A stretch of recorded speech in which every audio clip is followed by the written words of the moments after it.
It looks like a model house, my mother would joke with more than a tinge of jealousy when we visited friends who kept their place so clean and clutter-free it seemed unlived in.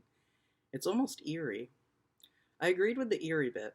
There was something alien about it, all the pillows on chairs adjusted at perfect symmetrical angles, the floors waxed to a shine.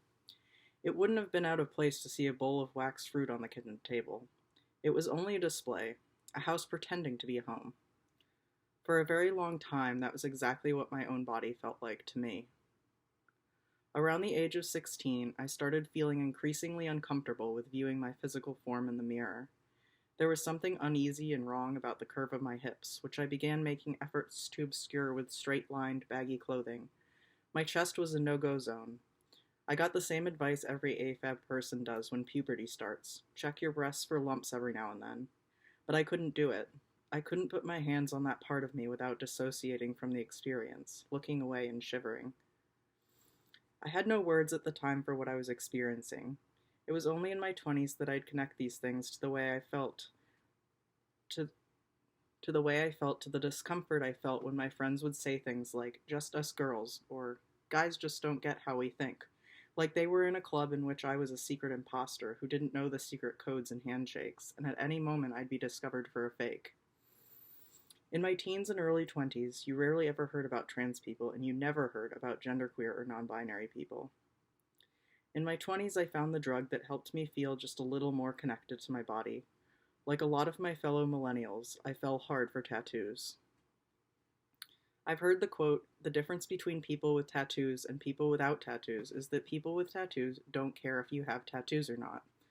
I have yet to find the lie in this statement. A lot of people who dislike tattoos have a lot to say about them. It's almost as though they've been caused personal offense. In this way, tattoos are the loud paint jobs and above-ground pools of the neighborhood, decreasing the value of the property in the eyes of local Karens. Tacky? Maybe, but I've always loved messily imprinting on my most valuable things by defacing them tenderly. If my stuffed toy doesn't have at least one tear in his fur, some chipped paint in his eyes, how will he know he's loved? How will he be Velveteen Rabbit real if he remains a perfect shell from the factory? With my books, my love language was spoken in turning down corners and scrawling in the margins, for breaking in the spine and inhaling the pages. People will say the body is a temple, but I disagree. A temple is a sacred place you only visit in times of great reverence. A body is home on wheels. It is not a thing to be worshipped and placed on a shelf. It is a thing to care for but to enjoy, to ride hard and sometimes put away damp. What's one person's dream kitchen is another person's nightmare. Won't you regret your tattoos? I was asked more than a few times. Here's the thing. Plenty of the tattoos I have now are not tattoos I would ever get over again at this point in time. But that doesn't mean I regret them. They don't speak perfectly to my obsessions in the moment, so much as to all the places I have been and all the things that have made a lasting impact on me. They're a map of pretty scars. Some of them may not be relevant any longer, but they are still a part of me. I'm not embarrassed of them any more or less than I'm embarrassed by my past. They tell a story written in code that others can admire, but only I can read. I don't know what it was about tattoos that helped me deal with dysphoria, but there was something in it that was therapeutic, like hanging up your favorite pictures on apartment walls you can't paint. They helped me feel more present, less disconnected from my physical form. Every burning sweep of the needle gun, every smudge of ink and blood said, I am here. The most important moment for me that made the biggest changes in my relationship with my body happened in 2018. From the moment I heard about top surgery, I knew I had to get it. I had saved up my money to pay for it up front and had a letter from my therapist. I found it incredibly odd that I needed this when if I'd been going to enhance my chest, it wouldn't have been necessary to have something wrong with me, but I digress. I remember my parents coming to me because they were concerned for my expectations of how things might change after the surgery. You know people aren't going to treat you any different because of this, they told me. I had a small chest to begin with, and most people wouldn't even notice that I'd made a change. There was a house on my street that neighbors kept when I was growing up. They traveled a lot, and most of the time they weren't home. There was a feeling about this house that was different than the others. I felt it walking past. The lawn was never overgrown, the grounds were always well kept, but somehow it was too pristine.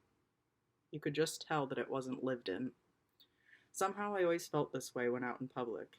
Yes, realistically, I knew other people probably sensed nothing wrong with me, but it didn't stop me from feeling like I was that unattended house. Like people could walk past and know that I wasn't home, that I was putting on a show, and the fruit on my counters was made of wax.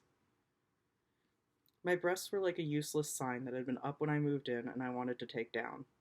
People in the neighborhood probably didn't notice it. They were so used to it that they didn't even read it anymore, but I didn't agree with what it said. The words scrawled across it were irrelevant and misleading. Leaving it up felt wrong, made me feel uncomfortable in my own four walls. Because even if they didn't know the difference, even if they had forgotten, I couldn't. I'd always know it was there like an ill fitting add on or the beginnings of rotten wood. And even though my parents were right and most people continued to misgender me, I felt so much freer. Like I could let out a breath I didn't know I'd been holding in and let myself expand. Some people have negative feelings about body modification. I've heard a lot of them. Some come from the weirdest, most unexpected places. The doctor who did my chest, for example, told me how tattoos were bad and I shouldn't get any more of them because, and get this, I was inserting something foreign into my body. She said this with a straight face while I eyed the silicone molds of implants hanging on the door behind her. Regardless of what anyone says, a home is just a house, sometimes even when you're living in it. It is nothing more than a collection of spaces that belong to you on paper until you imprint your spirit on it.